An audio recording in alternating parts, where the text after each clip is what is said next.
বিসমিল্লাহির রহমানির রহিম। আসসালামু আলাইকুম দর্শক, আশা করি আপনারা সবাই ভালো আছেন। আমি আজকে আপনাদেরকে খুব সহজে আর অল্প উপকরণে সুজির হালুয়া তৈরি করে দেখাবো। এটা রুটি, পরোটা বা এমনি নাস্তা হিসেবেও খাওয়া যায়। এর জন্য চুলায় আমি প্রথমে একটা ননস্টিকের প্যান বসিয়ে দিয়েছি। প্যানটা গরম হয়ে আসলে এর ভিতরে দিয়ে দিব হাফ কাপ সুজি।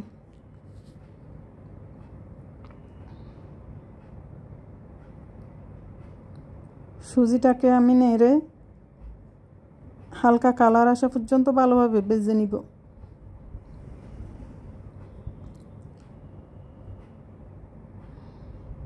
সুজিটা প্রায় ভাজা হয়ে আসছে। এখন আমি এর ভিতরে দিয়ে দিচ্ছি 1/3 কাপ আমন্ড ফ্লেক্স।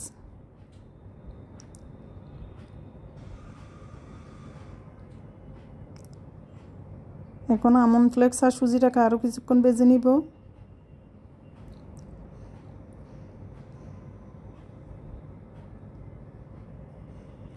এরকম কালার আসলে এখন আমি এর ভিতরে দিয়ে দিব 2 টেবিল চামচ ঘি।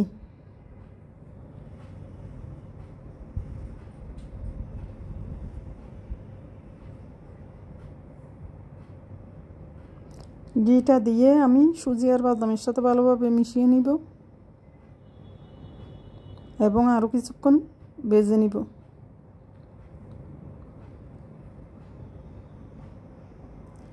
এক মিনিট মতো ভাজলেই হবে। চুলাটা আমি এখন বন্ধ করে দিব। এখন এর ভিতরে দিয়ে দিচ্ছি 1/3 কাপ চিনি, হাফ চা চামচ লবণ চিনি আপনারা আপনাদের স্বাদ মতোই দিবেন।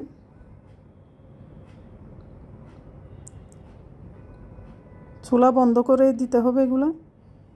আর এখন এর ভিতরে দিয়ে দিব হাফ কাপ গুঁড়া দুধ।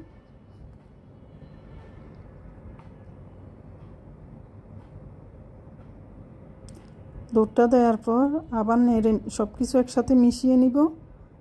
চুলা বন্ধ অবস্থায় আমি এখন 3 কাপ গরম পানি দিয়ে দিব।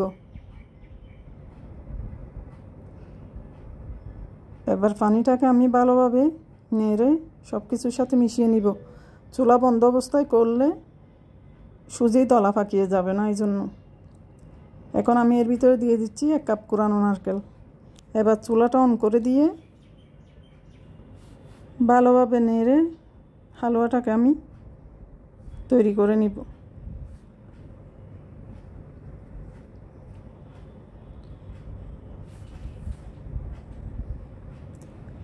পানি প্রায় টেনে এসেছে।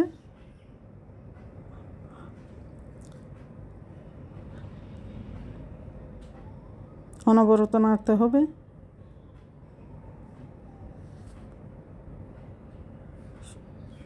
হালুয়াটা হয়ে এসেছে।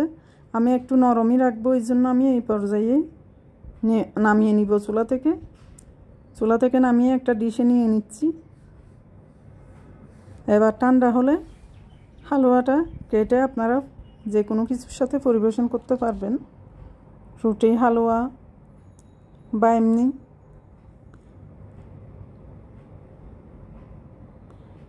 ঠান্ডা হওয়ার পর আমি হালুয়াগুলোকে কেটে নিয়েছি। আশা করি আমার রেসিপি আপনাদের ভালো লাগবে। ভালো লাগলে অবশ্যই লাইক, কমেন্ট, সাবস্ক্রাইব করে পাশে থাকবেন।